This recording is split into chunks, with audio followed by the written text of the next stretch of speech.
Hello, we are back with My Louisiana Sky Chapter 7, and I am not going to tell you the conflict that happens in this chapter, but I am going to go ahead and make the bold prediction that at least one time in everyone's life, I personally think that everyone will run through this conflict sometime in a relationship.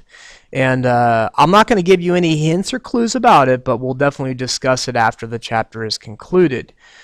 Building up to this point, remember Abby Lynn Anders, the prettiest girl in Seder. She is supposedly having this swimming party, and Tiger is just anxious, waiting, hoping that she will be invited, and that she's received no notification. And we don't know if this is because of what happened at the gymnasium with her mom embarrassing her or whatever. So we're going to go ahead and get into the chapter 7, and begin reading here.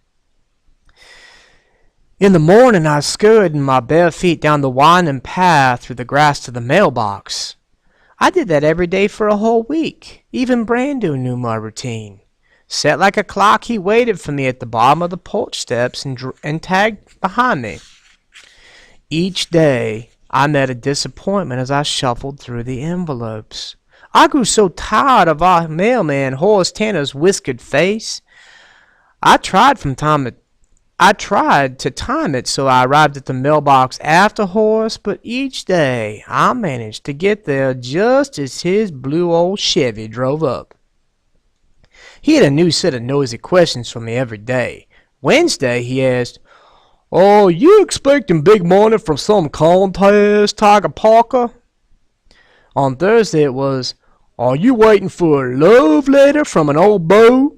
He'd grin, revealing coffee-stained teeth with black spaces between them.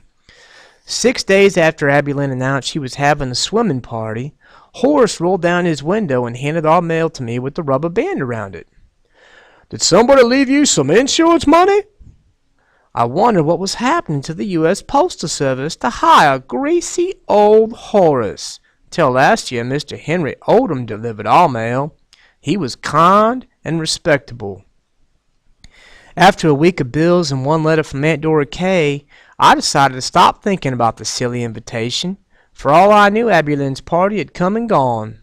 The sun's heat caused beads of sweat to slither down my temples and neck. Who needed a swimming pool? Cedar Creek had been my favorite swimming hole since I could remember. As I changed into my baggy swimming suit, I wondered if Abby Lynn had ordered that red one with the ruffle from Sears Roebuck catalog. Abby Lynn and the other girls developing figures probably filled those suits across the top and bottom. Most of them only wore a bra. Granny said, "Trees bud at different times in the spring," but my blossoming was taking a few seasons. Seemed to me like things I didn't want to change did, and the things I did didn't.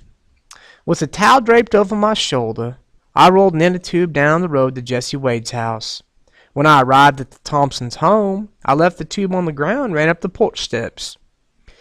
While I waited for someone to answer the door, I turned and looked toward the nursery. Otis was shoveling dirt into a wheelbarrow near the hothouse, and Daddy was wrapping plant root balls up with burlap.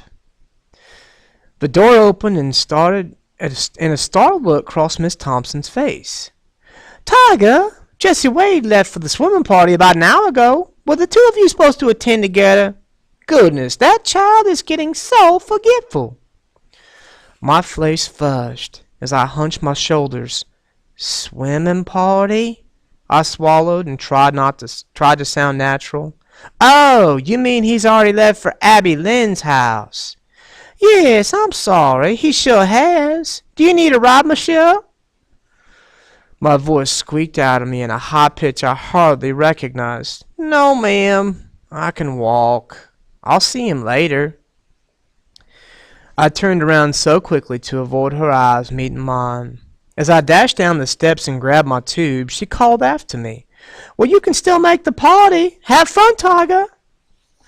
I ran down the path, awkwardly dragging the chubby tube behind me. When I reached the dirt road, I didn't stop. How could Jesse Wade go to Abby Lynn's party without me?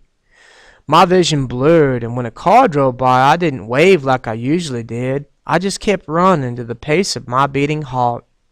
Dust from the red dirt stirred, flying into my eyes.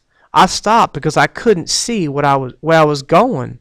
I rubbed my eyes with a towel and I cried, "I hate you, Abby Lynn Anders! I hate you!" A moment later, I heard the car stop down the road a ways and someone slammed the door. As I spun around, the car turned, continuing toward the Thompson house, while a boy walked slowly toward me. It was Jesse Wade. He wore an open plaid shirt with wet swim trunks. He approached me with a towel slung over his shoulder and a shy smile on his face. I walked away as quickly as I could, dragging my stupid inner tube. His footsteps quickened behind me. "Wait, Tiger Ann!" Catching up to my slow pace, he reached out and grabbed my arm. "I'm sorry, Tiger Ann. I know." I wiggled my arm from his grasp. "You know what?" He was my best friend, and he had betrayed me. He looked down at his feet and kicked some dirt. His voice grew soft. "I know Abby Lynn didn't invite you." I stayed quiet. The awful feeling inside me kept growing, taking up space in my stomach and pressing up against my chest. "I didn't know when I went to the party," he explained. "In fact, I tried to call this morning, but no one answered, so I reckon you had already left." Mama and that stupid TV. "How'd you find out I wasn't invited?" "Well, when I didn't see you anywhere, I asked Abby Lynn where you were, and she told me you weren't invited. I asked Daddy to take me home. He was visiting with Mr. Anders." He turned his head away from my accusing eyes. "Great! Now everyone knows I wasn't invited." I didn't want to cry in front of him, but tears came and my nose began to leak. I cleaned my face with a towel. Jesse Wade inched toward me. His arms embraced me for the first time since I'd known him, and our foreheads touched. "It's not fair. I didn't do anything to them." I felt safe in his arms. My shaking body soon calmed. But then his lips aimed toward mine. I turned my head and the kiss landed on my cheek. For a slight moment I thought he was being brotherly, but then he tried once more. This time he held my chin until his lips met mine. My stomach rumbled. This wasn't Marlon Brando kissing me. This was my best buddy. My head spun and I felt dizzy. I thrust my hands against his chest and backed away. Then, abandoning my inner tube, I turned and ran all the way home. So let's have a quick discussion there. Couple things here. First of all, I know the party thing was a hard thing for Tiger to swallow, not being invited. It's amazing how the status of your popularity matters so much when you're a middle school kid like Tiger, and not being invited to that party was just, it meant the world to her. That's all she wanted.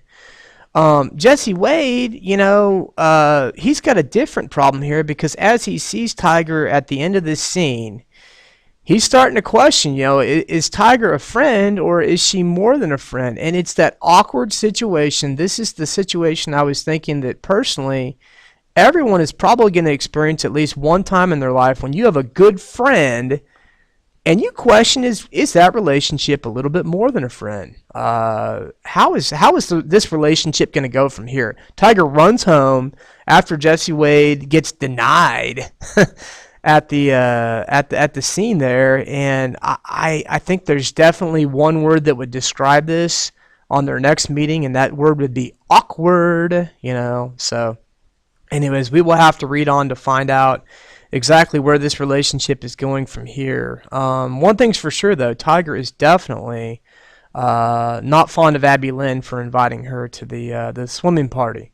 But going back to Jesse Wade, obviously the truth about his character is spoken by the fact that he leaves the party. He doesn't stay there, and he goes to find Tiger to help wish her well. So, anyways, we're going to go ahead and close up Chapter 7 and move on to Chapter 8. Have a wonderful day.